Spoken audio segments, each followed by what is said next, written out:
अबू आजमी की विधानसभा सदस्यता पर भी खतरा। विधानसभा की कमेटी करेगी विधायकी रद्द करने का फैसला। फिलहाल मौजूदा सत्र से निलंबित हैं अबू आजमी। अबू आजमी के बयान पर आदित्य ठाकरे बोले कि औरंगजेब की प्रशंसा करने वालों पर सख्त कार्रवाई होनी चाहिए। हमने शुरू से ही उनके निलंबन की मांग की है। आदित्य ठाकरे बोले कि अबू आजमी पर एक्शन लेने में बीजेपी को 2 दिन क्यों लगे। बीजेपी की बी टीम है अबू आजमी।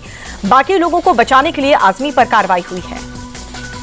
आरएसएस नेता भैयाजी जोशी के बयान पर विवाद। कहा कि मुंबई की एक नहीं कई भाषाएं हैं। घाटकोपर की भाषा गुजराती है। मुंबई आने वालों को मराठी सीखना जरूरी नहीं है। भैयाजी जोशी के बयान पर मुख्यमंत्री देवेंद्र फडणवीस बोले कि मराठी मुंबई, महाराष्ट्र और राज्य सरकार की भाषा। यहां पर आने वालों को मराठी सीखना जरूरी है। भैयाजी जोशी के बयान पर शिवसेना उद्धव गुट ने खुला मोर्चा। आदित्य ठाकरे बोले कि ये महाराष्ट्र का अपमान है। ये लोग महाराष्ट्र को विभाजित करना चाहते हैं। भैयाजी जोशी के बयान पर बोले डिप्टी सीएम एकनाथ शिंदे। कहा कि भैयाजी ने जो अपने बयान पर सफाई दी है, महाराष्ट्र में मराठी ही हमारी पहली भाषा है। विपक्ष सिर्फ राजनीति कर रहा है। बयान पर विवाद के बाद भैयाजी जोशी की सफाई। कहा कि मैं खुद मराठी हूं। मेरे बयान का मतलब ये नहीं है कि मुंबई की भाषा मराठी नहीं है। मेरे बयान पर लोगों को गलतफहमी हुई है। टीम इंडिया के तेज गेंदबाज मोहम्मद शमी के मैच के दौरान एनर्जी ड्रिंक पीने पर बवाल हुआ। रमजान के महीने में रोजा नहीं रखने पर भड़की ट्रोल आर्मी। मोहम्मद शमी को लेकर के बोले ऑल इंडिया मुस्लिम जमात के अध्यक्ष मौलाना शहाबुद्दीन रजवी बरेलवी। शरीयत की नजर में शमी अपराधी हैं। रोजा नहीं रख करके उन्होंने गुनाह किया। उन्हें खुदा को जवाब देना होगा। मोहम्मद शमी के समर्थन में उतरा महाराष्ट्र क्रिकेट एसोसिएशन। कहा कि शमी ने देश को प्राथमिकता दी है, उनका सम्मान होना चाहिए। शमी के समर्थन में उतरे हैं राज्यसभा सांसद दिनेश शर्मा। कहा कि शमी सफर में हैं और देश के लिए खेल रहे हैं। उन्हें ट्रोल कर रहे लोगों को बाज आ जाना चाहिए। शमी के समर्थन में उतरे यूपी कांग्रेस अध्यक्ष अजय राय। कहा कि देश के लिए काम कर रहे हैं शमी। पूरा देश उनके साथ खड़ा है। मोहम्मद शमी के चचेरे भाई का मौलाना शहाबुद्दीन बरेलवी को जवाब। कहा कि इमाम साहब को इस्लाम की किताबें पढ़नी चाहिए। इंसान जब सफर में होता है तो रोजा छोड़ सकता है। मोहम्मद शमी के समर्थन में उतरे बचपन के कोच बदरुद्दीन सिद्दीकी। कहा कि देश से बढ़कर कुछ नहीं। शमी को इन बातों पर ध्यान देने की जरूरत नहीं है। आरजेडी नेता तेजस्वी यादव का नीतीश सरकार पर वार। कहा कि बिहार में अपराधियों की बहार है। खुद अपराधियों को छुड़वाते हैं मुख्यमंत्री। अपराधियों को जेल से बाहर लाने के लिए नए नियम बनाए गए। बिहार सरकार के मंत्री प्रेम कुमार को तेजस्वी यादव पर हमला। कहा कि मुंगेरी लाल के सपने तेजस्वी देख रहे हैं। जब जनता ने काम करने का मौका दिया तब सिर्फ घोटाला किया। तेजस्वी के खिलाफ राघोपुर से चुनाव लड़ने पर प्रशांत किशोर बोले पार्टी ने तय किया तो राघोपुर से लड़ूंगा विधानसभा चुनाव। लालू परिवार का गढ़ है राघोपुर। प्रशांत किशोर ने बिहार में शराबबंदी पर नीतीश कुमार के साथ पीएम मोदी को भी घेरा। बोले अगर शराबबंदी सही है तो प्रधानमंत्री बीजेपी शासित राज्य में इसे क्यों नहीं लागू कर देती। नीतीश कुमार पर प्रशांत किशोर का बड़ा दावा। बोले कि अब बीजेपी के साथ रहकर के मुख्यमंत्री नहीं बन सकते। एक और कार्यकाल के लिए फिर बदल सकते हैं पाला। केंद्रीय मंत्री ललन सिंह का तेजस्वी यादव के बयान पर पलटवार सामने आया। कहा कि मुख्यमंत्री बनने का सपना देखना कोई बुरी बात तो नहीं, लेकिन बिहार की जनता ने उनके माता पिता के 15 साल का कुशासन देखा है। नीतीश कुमार के शासन को खटारा कहने पर ललन सिंह बोले कि लालू प्रसाद यादव ने राज में न सड़कें थी और न ही गांव में बिजली थी। नीतीश कुमार ने सड़क का जाल बिछाया, गांव गांव तक बिजली पहुंचाई।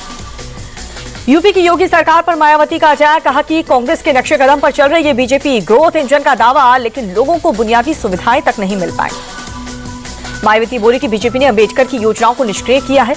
धर्म विशेष के धार्मिक स्थलों को टारगेट करना गलत बात है।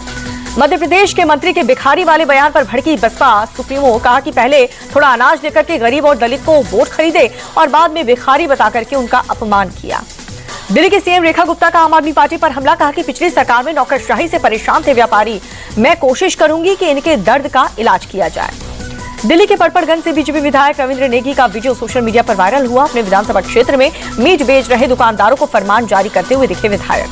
वायरल वीडियो में दुकानदार से धमकी भरे अंदाज में रविंद्र नेगी की बातचीत। मंगलवार को मीट की दुकान को बंद रखने का फरमान जारी किया गया। उत्तराखंड के हर्षिल में पीएम मोदी की जनसभा। बोले कि मां गंगा की कृपा से उत्तराखंड की सेवा का सौभाग्य मिला। उन्हीं की कृपा से मैं काशी तक पहुंचा। लगता है मां गंगा ने मुझे गोद ले लिया है। पीएम मोदी बोले उत्तराखंड की प्रगति के नए नए रास्ते खुल रहे हैं। नए लक्ष्यों की ओर तेजी से आगे बढ़ रहे हैं उत्तराखंड। ये दशक उत्तराखंड का है। उत्तराखंड के हर्षिल में बाइक रैली का आयोजन हुआ। पीएम मोदी ने हरी झंडी दिखाई। यूपी एसटीएफ और पंजाब पुलिस के जॉइंट ऑपरेशन में बब्बर खालसा के खूंखार आतंकवादी की गिरफ्तारी हुई। सुरक्षा एजेंसियों से लजर मसीह से पूछताछ की। आईएसआई के 3 लोगों के संपर्क में था लजर मसीह। यूपी के डीजीपी प्रशांत कुमार बोले महाकुंभ में हमले की फिराक में था ये आतंकवादी। डीजीपी प्रशांत कुमार बोले कि लगातार आईएसआई के संपर्क में था आतंकवादी।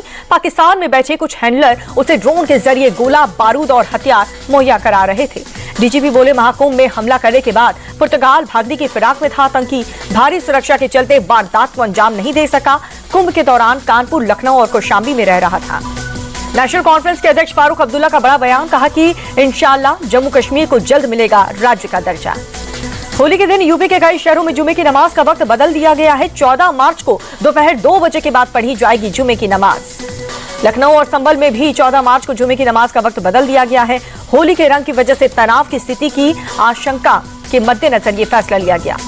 संभल के सीओ अनुज चौधरी बोले कि जिनको रंग से ऐतराज है वो होली के दिन घर से बाहर ना निकले। जुमे की नमाज साल में 52 बार होती है, लेकिन होली सिर्फ एक बार आती है। कानपुर में डिफेंस एक्सपर्ट्स यूनिट देखने पहुंचे हैं गौतम अडानी, जहां पर defence corridor atomic bullet plant का निरीक्षण भी किया। अडानी ने शूटिंग रेंज में कार्बाइन से चलाई गोलियां, आर्म्स प्रोडक्शन की जानकारी भी ली। अश्लील कमेंट मामले में यूट्यूबर रणबीर इलाहाबादिया से पूछताछ जारी। राष्ट्रीय महिला आयोग ने करीब 3 घंटे तक पूछताछ की। दिल्ली के पंजाबी बाग में अवैध रूप से रह रहे 2 बांग्लादेशी नागरिकों को पुलिस ने गिरफ्तार कर लिया है। एक को डिपोर्ट किया, दूसरे को डिटेंशन सेंटर भेज दिया। दिल्ली के अवैध बांग्लादेशियों के खिलाफ पुलिस की सख्त कार्रवाई। संगम विहार इलाके में पुलिस का वेरिफिकेशन ड्राइव।